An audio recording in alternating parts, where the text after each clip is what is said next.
જો તમે આ ચોમાસું સિઝનમાં મગફળી, એરંડા, સોયાબીન, તલ જેવા તેલીબિયા પાકોની વાવણી કરવાના હોય તો આ વિડીયો તમારા માટે ઉપયોગી સાબિત થશે.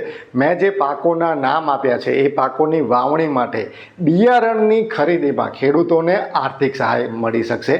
આ માટે કેન્દ્ર સરકારનું જે ખાસ તેલીબિયા મિશન છે એ મારફતે ગુજરાતના ખેડૂતોને તેલીબિયા પાકોના બિયારણની ખરીદીમાં આર્થિક સહાય આપવાનું આયોજન થઈ રહ્યું છે.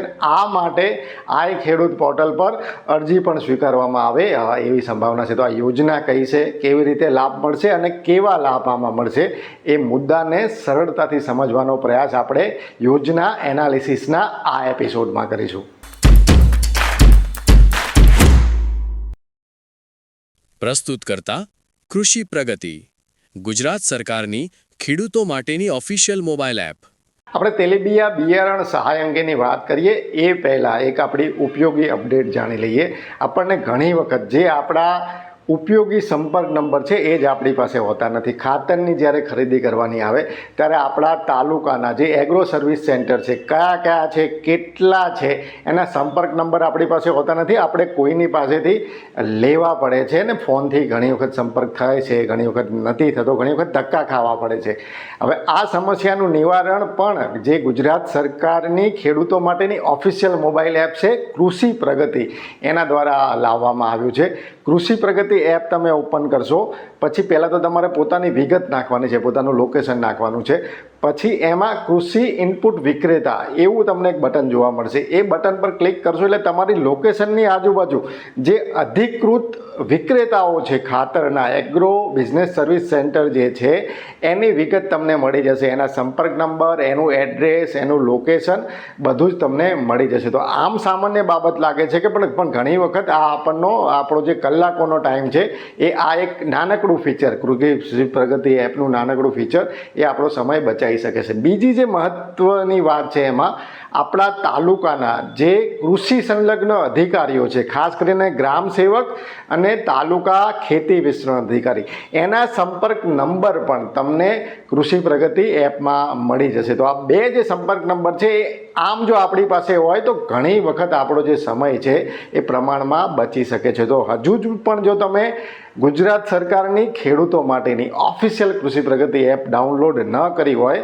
તો આજે જ કરી લેજો. કૃષિ પ્રગતિ એપ ડાઉનલોડ કરવાની લિંક મેં ડિસ્ક્રિપ્શનમાં આપી છે અને કોમેન્ટમાં પણ હું આપી દઈશ. સરકારીની જે યોજનાઓ છે એની સાથે જે ખેતી સંલગ્ન તમામ પ્રકારની માહિતી કૃષિ પ્રગતિ એપમાં આપને મળી જશે. તો હવે આપણે જે તેલીબિયા બિયારણ સહાય છે એની વાત આગળ વધારીએ. તો કેન્દ્ર સરકાર દ્વારા national mission on edible oil and oil seed A launch કરવામાં આવ્યું છે. વર્ષ 2024-25થી વર્ષ 2030 એટલે કે 5 વર્ષ માટે આ મિશન ખાસ લોન્ચ કરવામાં આવ્યું છે.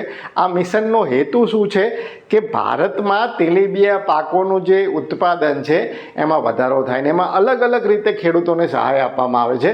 આજે જે આપણે સહાયની વાત કરવાના છીએ એ બિયારણની સહાયની વાત કરવાના છે, કારણ કે હવે પછી વાવેતરનો સમય ચાલુ થશે.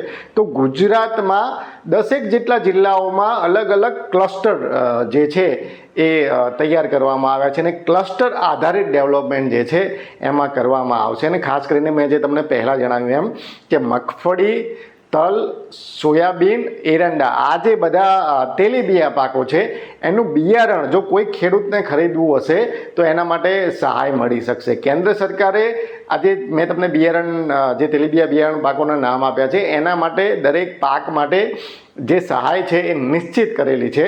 આથી ખેડૂતને જે ખરીદ કિંમત છે અને સરકારની સહાય છે એ વચ્ચેનો જે તફાવત છે એ એક રીતે ભરવાનો રહેશે. તો અહીંયા સીધી રીતે આર્થિક સહાય ખેડૂતોને આ મિશન અંતર્ગત આપવામાં આવશે અને બિયારણની ખરીદીમાં સીધી આર્થિક સહાય એક રીતે આપવામાં આવશે. હવે મહત્વનો પ્રશ્ન એ છે કે અરજી કેવી રીતે આમાં કરવાની હોય છે. તો મેં તમને કહ્યું છે કે ક્લસ્ટર આધારિત યોજનાઓ છે એટલે સંભવતઃ આમ તો ગુજરાતના મોટાભાગના વિસ્તારોને આવરી લેવામાં આવશે, પણ અમુક વિસ્તારો એવા છે કે જેમાં તેલીબિયા પાકોની ખેતી થતી જ નથી. તો કદાચ એ વિસ્તારોમાં આ યોજના જે છે એ કદાચ અમલી ના થાય. આના માટે આઈ ખેડૂત પોર્ટલ પર આ વખતે જે છે એ અરજી સ્વીકારવાનું આયોજન થયું છે. મને જે માહિતી મળી રહી છે એ પ્રમાણે મે મહિનાના પ્રથમ સપ્તાહમાં આ માટે આઈ ખેડૂત પોર્ટલ ઓપન થઈ શકે છે. 10 દિવસ માટે આઈ ખેડૂત પોર્ટલ ઓપન થશે ને એમાં ખેડૂતો પાસેથી, જે ખેડૂતો મગફળી, એરંડા, તલ, સોયાબીન આ બધા પાકોની ખેતી કરવાના છે, એમની પાસેથી અરજી જે છે એ મંગાવવામાં આવશે. પછી એ અરજીમાંથી ખેડૂતોની પસંદગી થશે, જિલ્લા ધોરણે ખેડૂતોની પસંદગી થશે, જિલ્લા સ્તરે ખેડૂતોની પસંદગી થશે અને પછી એ ખેડૂતોને બિયારણની ખરીદીમાં જે સરકારની સહાય છે એ એક રીતે આર્થિક સહાય આપવામાં આવશે. તો વાવણીનો સમય હવે આવવાનો છે ને આપણા ગુજરાતમાં મગફળી, એરંડા, સોયાબીન અને તલ આ ચારેય તેલીબિયા પાકોની સારા એવા પ્રમાણમાં ખેતી થાય છે. તો અહીંયા બિયારણની ખરીદીમાં સરકારે અલગથી આપણને સહાય આપવાની જે યોજના છે એ અમલી કરી છે. તો મિત્રો, આ વિડીયો અંગેના તમારા અભિપ્રાય મને કોમેન્ટમાં જણાવજો. હાલ બસ આટલું જ. ફરી ઝડપથી મળીશું નવા વિષય સાથે. જોડાયેલા રહો એગ્રી સાયન્સ સાથે. જય કિસાન.